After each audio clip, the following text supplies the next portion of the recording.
All right, we're live. This is Excellent. a friend of mine, John Murphy. Been a broker agent for, gosh, how many 20 years? years. 20 20 years. years. We go Yeah. back a long ways. Yes. And now you're down in South Carolina? Yeah, Greenville, South Carolina. Formerly Okay. from Minneapolis, Minnesota. Got Okay. out 4.5 years ago, almost 5 years ago now.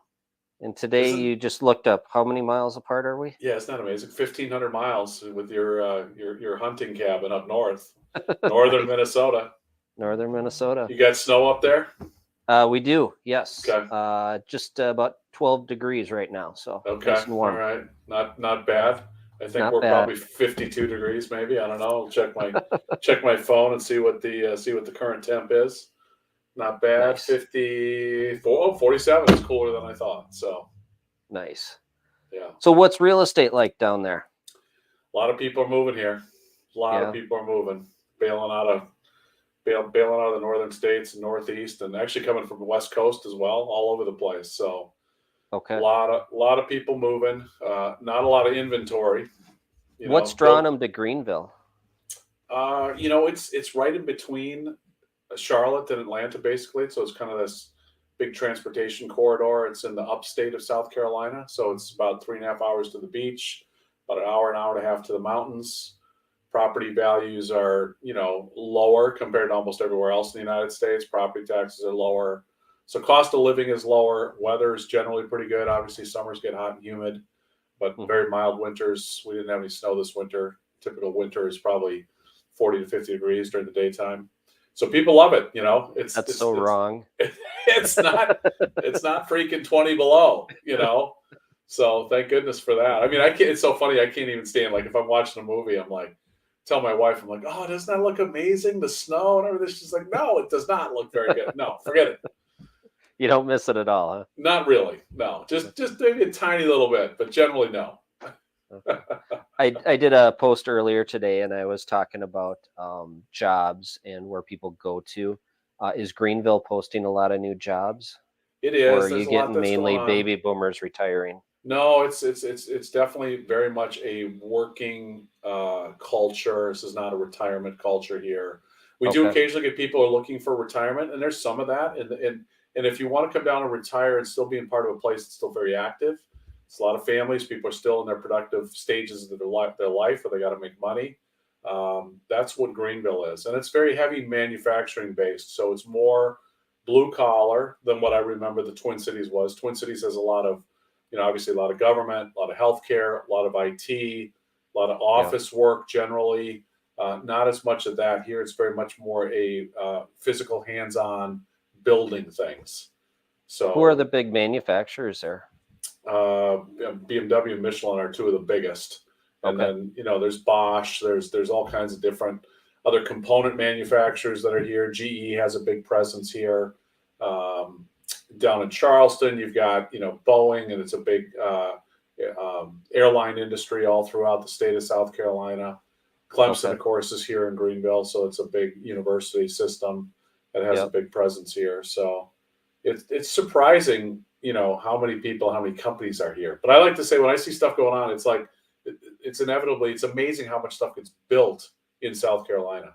Just the stuff that gets built. Ryobi tools, right? If you get those at Home Depot or Lowe's, wherever Really? they are, they're Okay. they're they're built right here in South Carolina, over in Anderson, about 30 minutes from here. Okay. So And it's then, good. yeah, that's. I was just kind of looking at that as housing follows jobs, right? Yeah, So NAR tracks the housing shortage or oversupply based on jobs, yeah, and it's like 1.2 to 1.5 housing units per job is what's needed. So then you can kind of predict if your market's really short or if you got an oversupply of homes. And as things are happening around the country where you got this huge migration of people going to the southern states, right, are they going for the jobs? And then what I don't know how to calculate is, so like in Minnesota, a lot of these jobs, they're white collar, you got 3M, you got all these big companies. yeah, They can work anywhere in the country. right, right. So if are they posting jobs in the Twin Cities and the people are actually living down in South Carolina or Florida? I don't Right, know. right. Yeah, very well could be because you have I think a higher percentage of white collar jobs in the Yep. Twin Cities than we would have down here. So, but yeah, we've had a lot of people move here who work for some of those big companies. The company said, "Hey, you can go work and live wherever you want." And so, Hmm. like, okay, hey, I'm leaving Minneapolis, I'm leaving Seattle, I'm leaving New York or whatever, and they're moving to places like Greenville, Yep. or places like Chattanooga, Raleigh, Durham is really big and hot in North Carolina. They're just finding different pockets to go live where the weather's better, costs are lower, don't have as much traffic, don't have as much crime. Right. So yeah, so we see that a lot. Okay. We And then see that you a lot. got into cost segregation. You and I have been talking for years on how the industry is changing. Now we're seeing the industry change with the NAR lawsuit and other technology stuff. And Right. you're doing cost segregation, which lines up Yep. with what I'm doing with rental properties. So, Right, right, exactly. Yeah, when I came down here, it was a little over 4.5 years ago. I think there's like something at the time it was like 4,000 realtors. It's not that big of a market. I think if we captured Spartanburg, which has its own board, Western Upstate has its own board, and Greenville. There's a number of different boards here, but just in Greenville proper, it's like 4,000 or 4,500 realtors. I think it's even more than that now. There's just okay. not that many. There's just not that much real estate. It just seems like an awful lot of realtors. Yep. And frankly, I had been a broker. I was managing a lot of people. I was tired, kind of burned out. Came down here. Didn't really want to necessarily learn a new market immediately. Looking for something new. You and I have been talking about, hey, what else might we be able to do, kind of Hmm. tangentially with our real estate careers. And cost segregation was something that I had been doing some referrals on before, and just Yep. decided, hey, I'm going to go into full time and just really work hard on it. Still my real estate broker's license. I still do some real estate as well. But the cost seg thing is super fun to be able to help investors, commercial owners save a lot of money on their income taxes. Okay. But you can also help small investors like me. You ran a Oh yeah, couple studies on a couple of my yep, properties. yep. And so explain how cost segregation works. Yeah, so that's kind of amazing. Actually, some of these little properties, we can study buildings down to about maybe 175, $200,000 in cost basis. And to be clear what that is, let's just take like one of your rental homes. Maybe you paid $225,000 for it, and the lot is worth 25,000. Let's just say, to be simple math here, you got Hmm. 200,000 basis or cost basis. So we study that and we identify that property. You as a real estate investor, part of the reason you buy these properties is you get a tax deduction, you get a depreciation expense every year on your taxes that helps one of the great reasons of owning real estate. So you depreciate that over 27 and a half years. That's basically 3.6%. If you divide one into 27.5, that's 3.6% per year. You get to depreciate on your taxes. But if you were making lots of money on your investments, you're like, hey, I still get all this, write-offs. You're still paying taxes on that on your income because you're doing well, right? You might want more depreciation. And so we go in and we study the building and we identify the 5-year class life property, which is a lot of your moldings and trim and kitchen cabinetry and appliances and flooring and window treatments and all of those kinds of things. And that might be 15 to 20% of the building cost.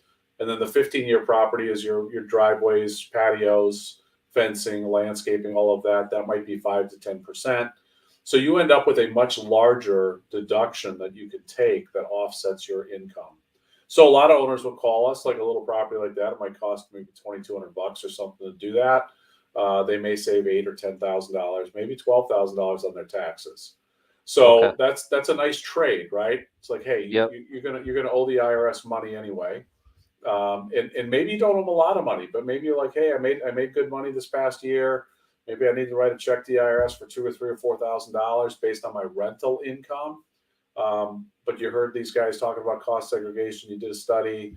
It cost you $2 or $3,000 to do it. You write that off as an expense, and you may Yep. not pay income taxes for 2 or 3 or 4 years on your rental property income because Right. of the way the deductions work. You can carry that loss forward if we give you too much depreciation.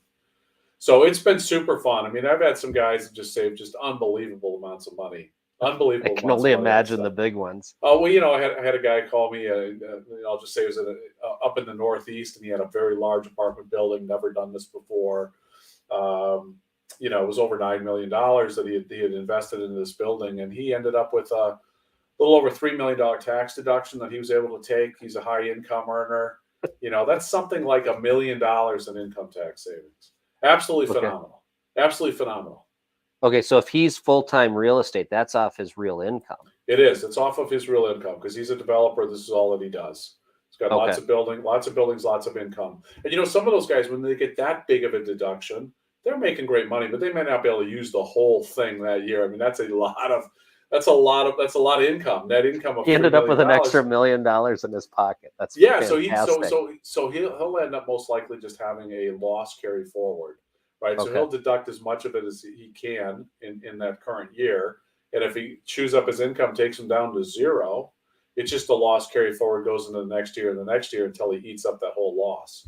So Wow. so for those guys who are full time real estate professionals, cost segregation is absolutely killer, Yep. just killer.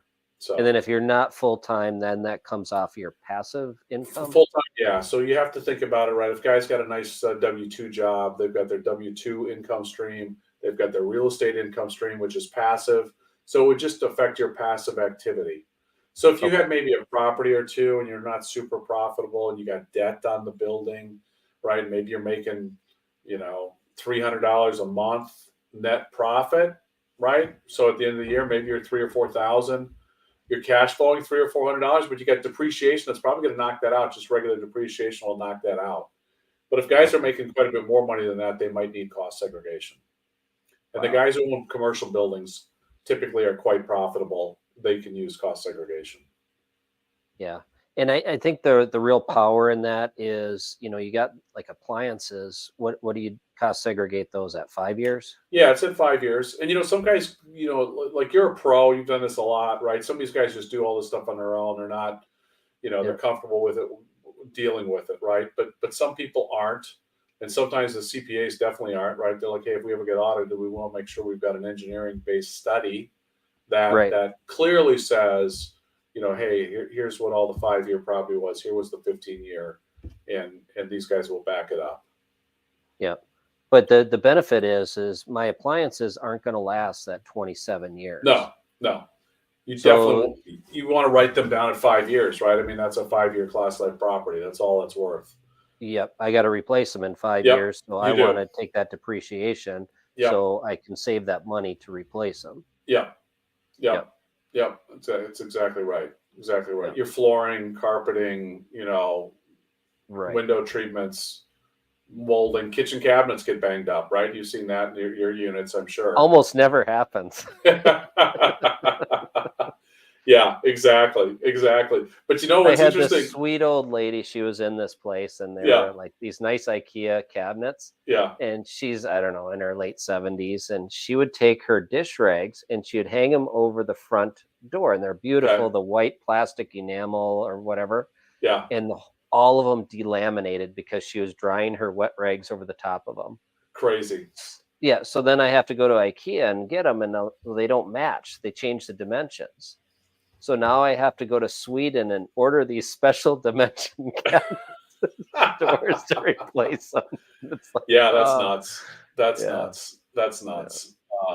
Yeah, so that's mostly what I do. I still do some real estate and kind of stay on top of the market, see what's going on. It's still tough down here. I live in a neighborhood. It's an older neighborhood. There's about 450 houses here, and Okay. I was telling you earlier that it's like I don't know. It's probably 15 or 20 transactions a year that happen in here, but it's now mid-February. There's not a single home for sale.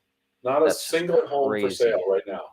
And it's a nice neighborhood. I would say it's probably priced between 500 and 750, which Okay. is nice. It's a move up neighborhood for sure, but Yep. there's normally stuff that's for sale. People just are not trading. They're not, you know, we don't want to do it. We got a low interest rate. Why are we going to sell our house? Everyone's thinking the same thing. Why are they going to give up their 3%? Or some guys have high 2% on their interest rate. Why are they going to go give that up for 6.5 or 7%, whatever it is? Yeah, even if you did a lateral move, your Right, your payment's more than double.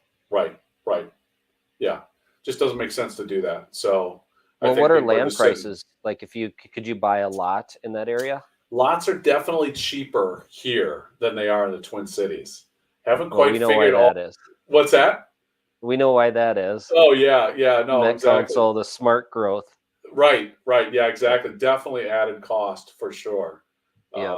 But yeah, like So what does a lot there cost?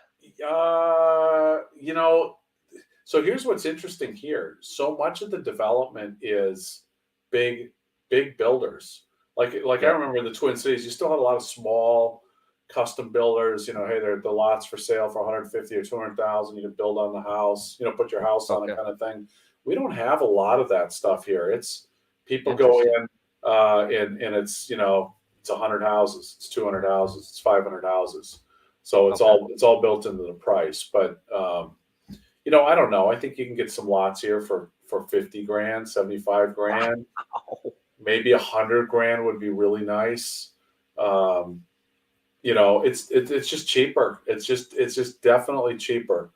I just remember some of that stuff like in Plymouth in the Twin Cities. I mean, that's expensive. Those lots, 300,000 for a lot. 300,000. Yeah. So I'm going to guess the comparable here. I don't know. I'd be shocked if you had to pay 150. Just Wow. half. Yeah. Yeah. Isn't that something? Yeah. Met Council, baby. Yeah. It's yeah. Yeah. I'm going to do an episode on the side effects of that smart growth. Yeah. And the idea was they're going to reduce urban sprawl, Yeah. right? So they stopped it right at the Plymouth border, but Yeah. now you jump out to Delano, you jump out to, I mean, you're going all the way out to St. Cloud now for Yeah. suburbia. Right. So Right. they just leapfrog out, and it's worse than had they just let it grow. Right. Yeah. That's interesting. And here the challenge is that we don't have a Met Council, so you don't have that centralized control of kind of how that growth happens. It just, Hmm. if there's an open piece of land, it very well might get developed, and if it's a small builder who wants to put in 20 or 30 houses or something, there's still a fair amount of septic systems. Although Greenville County just passed some new rules, I'm not going to be able to explain it. I don't really know exactly what they're trying to do. I think they're trying to increase the lot sizes, minimize the amount of septic systems still going in. But here they're more, they just to put in more septic systems where you guys always were plugging into the main line that was run by the Met Council for the most part. Yep. So here we have developments that pop up all over the place, and we don't have the road infrastructure. So that's a real problem here, and will Okay. continue to be a real problem. It's a lot of small roads. They argue who owns it. Is it the county's problem? Is it the state's problem? Nobody really wants to invest in it. It's old. A lot of it's just old paths that horses and carriages used to run on, and so they just paved it. And there's very little, very little. There's almost no shoulder, so you got Okay. to pay a lot of attention to where you're driving. If you were driving down the road and you were pulling a trailer or something like that, your trailer wheel would probably be in the other lane. So you gotta you're going at that guy with the truck and the trailer. You got to avoid that, not go off the road. I had my kid. Both my boys learn how to drive down here, and it's different than driving in the Twin Cities. I think it's quite a bit more intense, generally speaking. But you don't have the snow to learn how to drive in the snow. But it's just Yep. crazier drivers down here. And one of the guys, he's a retired cop, and so he instructs these kids. And he was saying, hey, you might want to consider having your kid go up to Charlotte. This guy does a training. I think it's about $150. You go up there, I think for an afternoon or something maybe, and it's off road training. I said, oh, so that's kind of interesting. I said, we just have Honda Accords. We're not really gonna. We're not going off road in a 4-cylinder Honda Accord that my boys are driving. He's like, we don't have a Jeep. He's like, oh no. He said, not that kind of off road. He said, off road, like when you're driving on the road, because there's no shoulder, you go off the road and into like some rut, and you have to try to get back on the road without crossing the other lane or spinning out or rolling your car. That kind of Oh. off road. It's like, oh, okay. I said, all right, I get that now. I said, and so I could totally see it. It's like, dang, that would probably be pretty good training for a lot of us. I Yeah. mean, there's just these huge ruts on the side of the road because people have gone off road. So I'm like, all right, make sure you miss that road. Boom, you'll hit that thing, you'll bust your wheel. So the funny thing is here, Greenville County, they've got some kind of program, I guess, and I think the state does too. Department of Transportation. We're supposed to somehow text or email the state when we see some rut that's too big on the side of the road. They'll come in and patch fill it. Probably like you guys with potholes. Although you guys don't fill your potholes, I don't think, right? No, no, no, we We're let them not great. grow. We're not that great about filling in the ruts either, but Okay. similar issues. So Pros and cons to both systems then. yeah, oh yeah, Yeah, and you're yeah. off. You're not in the U.S. Land Survey there. That was pre-U.S. Land Survey. Okay, interesting, Yeah, so interesting. you're Yeah, kind of on the meets and bounds descriptions, got it. right? Okay, yeah, that could be. Yeah, I hadn't thought Yep. about that. Hadn't thought about that. But we're a little more. As I like to describe it, we're more about growth down here in South Hmm. Carolina, in terms of all kinds of things. Certainly from a business standpoint, it's a very business friendly state. When I've gone back to Minnesota, it's very obvious it's different. It's more of a managed state. It's not a growth state anymore, even No. though I think there are some growth that's happening, but it is very managed, and it feels Yes. that way after living out of it for 5 years. Like, yeah, Minnesota is managed. South Carolina and Texas is more like out of control growth. Just people are just growing. They're Okay. entrepreneurial. They're putting things in, and yeah, some things maybe you don't like, but it has less rules, so that stuff is allowed. So a lot of opportunity down there. Oh yeah, yeah, a lot of opportunity. Okay. Prices have certainly jumped in the last couple of years, so I think people are a little more cautious now, trying to digest that. But I think that's everywhere. But even if we look at our prices here Prices compared didn't to, jump. The dollar dropped. well, the dollar, yeah, the dollar dropped, yeah, exactly. Yeah, everything. It's funny. I take my cars to get fixed now. And it used to be, oh, a car repair. Oh, it's brutal if it's like $400 or $500. Now it's $1,200, $1,500, $1,800, $2,500. Like, are you kidding me? Yeah, I And pulled I'm into not trying. McDonald's. It used to be $3 or $4. It was like $12. I'm like, what? Right, right, exactly. It's like, what is going on? How do people afford this crazy stuff? Oh, that's a Yeah, it's mess. nuts. It is nuts. So Yeah. So I kind of miss the conversations we used to always have on like tech and future of real estate and stuff. yeah, And there's so much going on right now. yeah, So a one lot question going I on. pose to you is: we started way back when with WordPress, Yep, like blogging, long before yep, video came out. yep. Is WordPress a thing anymore? Yeah, it's a good question. I don't know. We were chatting about that. That's certainly how we started and learned it. And I think we're both probably adequate at it, not Yeah. any kind of expert. But I was just asking you. I got to build some websites or have some websites built, and I don't know that I want to build them in WordPress. There's got Yeah. to be something easier to use. You know, Yeah. Someone was telling me with AI writing these WordPress or these blog posts, I should say, is people are using AI and just cranking out the volume on these posts right, to get the rankings online. right, So now it's hard to compete because there's just so much noise and volume there. right, right. But like I was So telling hey, I did a blog post on cost segregation for mobile home parks and RV parks. And I've had 4, 5, 6 different people from all over the country: California, Wyoming, Montana, North Carolina, Florida, Chicago, have found mhm. that blog post that's written on a WordPress website. It's costsegbuilding.com, for a little plug there. But they happen to find that, and they call me on it, and we have a conversation. So could I put that on another website? Yeah, I think so. I mean, I'm looking for another piece of web software that'll be easier to build, faster to build Mm. some sites.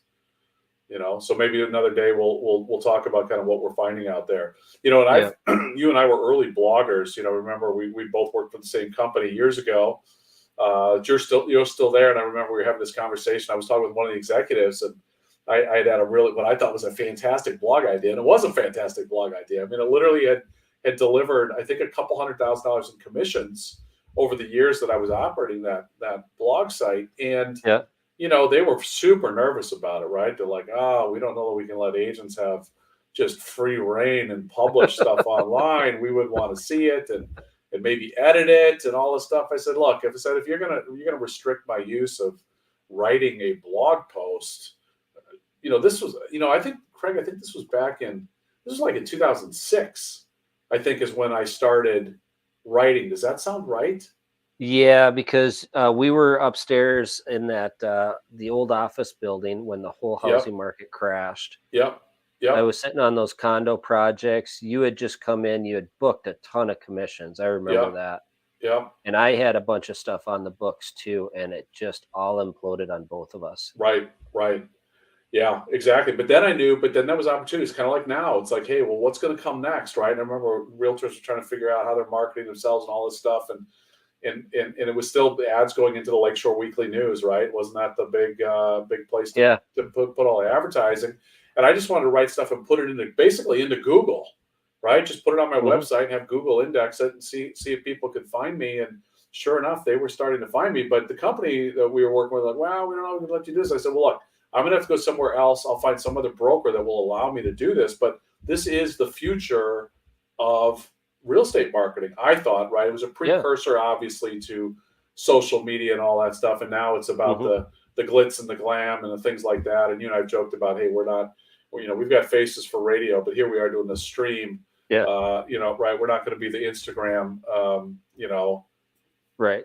glamour broker. So, but we tried to deliver with value instead, right? And experience Hmm. and advice and consultation and all that stuff. So anyway, that was the early stage before social media was the blogging, and I still think that's important to communicate. I agree with you. AI is cranking out stuff.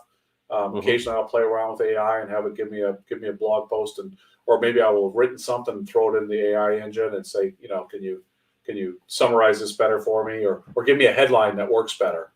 But can AI really write your experience, your wisdom?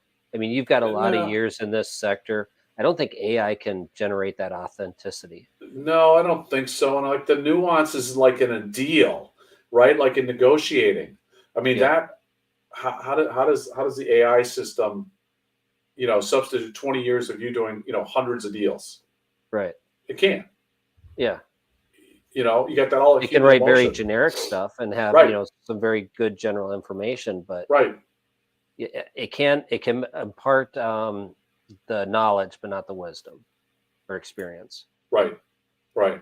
But how does it deal with, hey, a client gives a counter and the other client is like blowing up at his or her agent, right? And they're just ticked off, right? And now you're trying to like get everybody calm down, right? Hey, let's just keep working, trying to put the deal together Yeah. and provide that kind of value. And I don't know if that's really necessarily. I think that's hard to put a value on what that is. It's a soft skill that isn't readily obvious how that translates. You know, It's interesting you bring that up because realtors are just terrible at marketing, right? And explaining to clients what they really do, yeah, on what really goes on behind the scenes. You'll see people, I found the house on Zillow or realtor.com or wherever, and all the agent had to do was open the door and write a purchase agreement. right, It's like, right, oh, there's right, so much more going on than you right, realize. right, exactly. Yeah, the easy Yeah. part is, and I think if realtors, their value proposition was, hey, we're going to go book showings and go show houses. Well, how you can't keep up today. There's so many sites. If consumers are looking for housing, they're going to be on it. They're looking for stuff all the time, pinging their agent, hey, let's look at this, let's go to this one, this one, this one. Um, that's not really the value proposition. That stuff is already out there, right? Yep. It's trying to get the deal together, figuring out the value of the property, putting the deal together, keeping it Hmm. together, right? I mean, just because you agree in a purchase agreement, that's just the initial step in Oh, getting a deal done, right? I mean, it's funny. Someone goes, "I'll spend $750,000 on a house," right? And they'll spend $500 on a home mm, inspection, and the deal gets blown up over a couple $1,000s of repairs. yep. I'm like, really? It's You just need someone with a calm head to sit there and troubleshoot it and fix, it's that, it's talk amazing. people back to reality. I remember a deal, was the market was crashing and we are trying to get deals done, and you had people who were trying to take advantage of the sellers and all this stuff and get stuff done. I was negotiating. It was a huge deal for me at the time. It was a little over $1 million. I don't know, it was 1.2 million or something like that. And literally, it was coming down to fighting over some very nice washer and dryer, super nice machines. Right, seller didn't want to give them up. Buyer wanted them. Buyer didn't want to pay up for them. Seller Family thought heirloom, right? seller thought they were theirs. And there must have been something else was going on as well, I'm sure. But that was the Yeah. excuse. The deal blew up. The deal blew up. Right, and I couldn't even keep it together. I'm like, you can't. There's some things you just can't even control. But those things happen on deals, right? I mean, Yep. stuff happens. So yeah, but it'll be interesting to see. I think in future streams we'll have to talk about kind of what maybe some of these new models that might come out of the results of whatever happens on the NAR lawsuit. And I don't know, this might go on for a long time.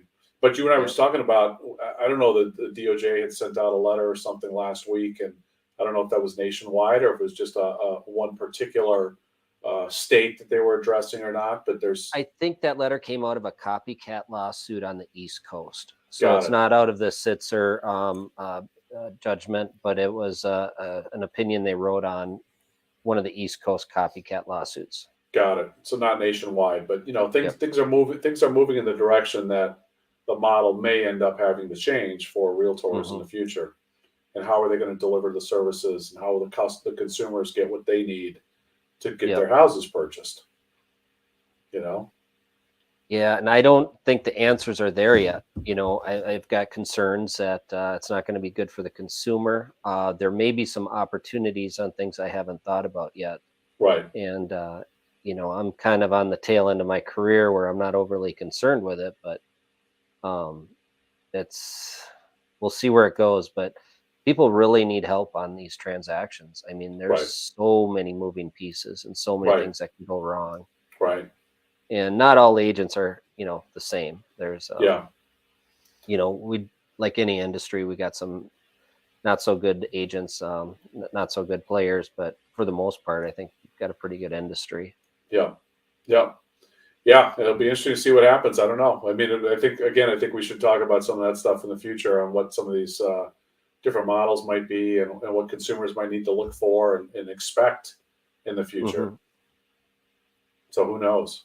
Yeah. What are you seeing on the back to your mobile home stuff in that article? Do Yeah. they is that on a commercial write down? Is that still the 27 years, or is that like a 35-year? It's 27 and a half years, right? And Okay. commercial buildings on 39 years. So it's still considered 39 years. Okay. residential. Yep. It's 27 and a half year. Um, but yeah, those are RV parks and mobile home parks are great for depreciation. It's often we'll see between 50 and 90% of the property can be written down basically in year one, But which is isn't just most the value the land, or it, are there a lot well, more assets on there? it depends, right? So somebody buys a $2 million mobile home park, and they're buying it way out in the country. The land may not be worth much of anything, to be honest with you. Oh, that's a good point. It might be 100 grand, it might be 200 grand, Hmm. and but all the land improvements, so the roadways that they put in, the septic systems, electrical, lighting, signage, fencing. Um, there's a lot of stuff that goes into these different mobile home and RV parks. So a lot of that stuff can get identified as a 15-year class life property. And Okay. the way the law works right now, in 2020, We just froze. one of the John, things can you hear me? Congress, what's that? Did I You lose just you? froze there for a minute. Okay, so they can Yeah. write 60% off in year one if they put it into service or buy it in 2024. Okay. Congress is looking at changing the law so that goes back to 100% bonus depreciation. So meaning that anything less than 20-year class life property that gets identified through something like a cost segregation study can get written off in the first year, the whole thing.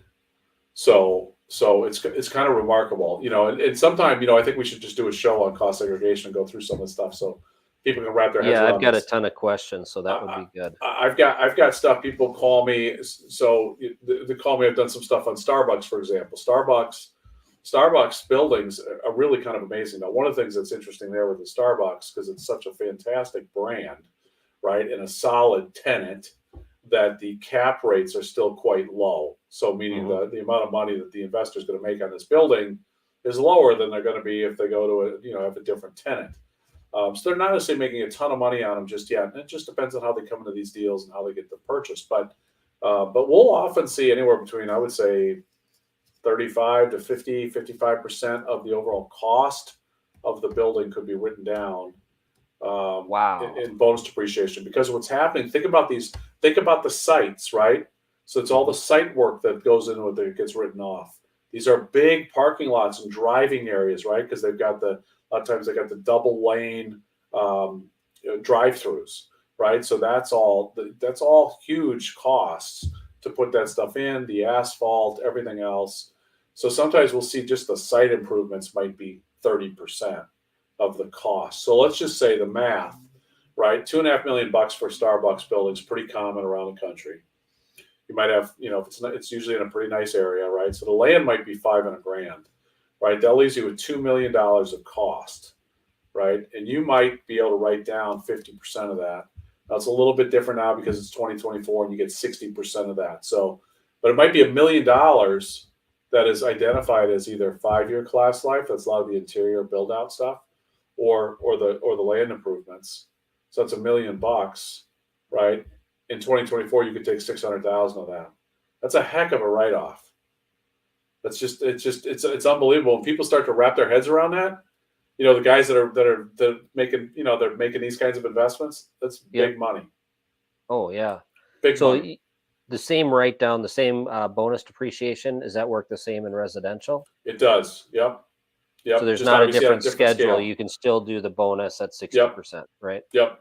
Just Okay. a different scale, right? Just not as big. Yep. So because the costs aren't there. But if the guys are doing a $20 million apartment building, it all works the same. They get massive write downs. It's incredible. Yeah, I mean, it shows you have to own assets. Yeah. That's Yeah. I don't know how Exactly. you keep up just bringing in an hourly wage. No, not going to be able to. Not going forward. No way. No. No way. Going to be tough. So where do you see the next opportunities? I don't know. I still like I still like the cost seg stuff. We do that all over the country. I would say that probably 7 out of 10 owners I've talked with don't have any idea about it. So it's still very much a kind of wide open area. Real estate, I don't know. I mean, I've chatted about this, and we're kind of becoming a renter's nation. So I think there's probably lots of opportunity still to provide decent housing for people that can't afford to buy it, or maybe they don't want to buy it. They don't want the hassle of a house. What's interesting out there is I think there's a lot of I'm going to call them the spreadsheet warriors. Yeah. Right. They jump into the housing market, and I actually get tenants asking me, are you a large landlord? Right. They don't want the big players. Right. And then they want to know more about who they're going to rent from because they're having bad experiences with landlords. Interesting. They're having problems from the people that are just looking at it as a return on investment versus a business. And then they're having trouble with the big corporate landlords. Right. Interesting. I can see that because it's definitely consolidating. Yeah, it's consolidating, right? I mean, these guys are, buying, you could probably take your portfolio and say, hey, I want to sell it. Some big, big companies can come in and say, okay, I'll buy all the stuff from you, Craig. Give you a premium on it and take it right off your hands. Yep. Then what do I do? Right. Well, then what do you do? Yeah, exactly. Exactly. Then you come up with the next model for the realtors. Yeah. Right? Yeah. I'm looking for ideas on that one. How do we scale that thing? Yeah. Good There's stuff. going to be some big changes coming up. Technology's moving fast, and, just got to look for the opportunities. Right. Right. Exactly. How are we Good. doing? Well, I'm glad you could jump on this call. Yeah. Yeah. This is great. It's great to give this a first run here. Yeah. Yeah. We got a lot to talk about. So we'll kind of put our heads together and come up with some notes. Maybe we can run some cost segregations on some sample properties. Yeah. Some bigger deals, commercial deals, and then also for like a first-time investor. Yep. On what they could look forward on the bonus depreciation, and they may look at it differently as seeing that bonus depreciation and cost segregation going on. Right. Right. Yeah. No, that sounds good. Sounds good. Cool. Awesome. Well, it's good chatting with you. Yeah, Such nice a chatting long with you distance too. away. Enjoy the President's Day weekend up there in the snow. Yes. I'm trying to take some time off. I've been working hard, so yeah. No, that's great. Snuck That's up awesome. here last night. Awesome. So. Excellent. Nice. And you got me intrigued with the land prices down there, so I may be taking a trip down there to go look at some land. There you go. Sounds good. All right. All right. Great. Awesome. Take care, John. See ya. All right. Take care. Bye-bye. See you, Craig. Right, Bye-bye. bye.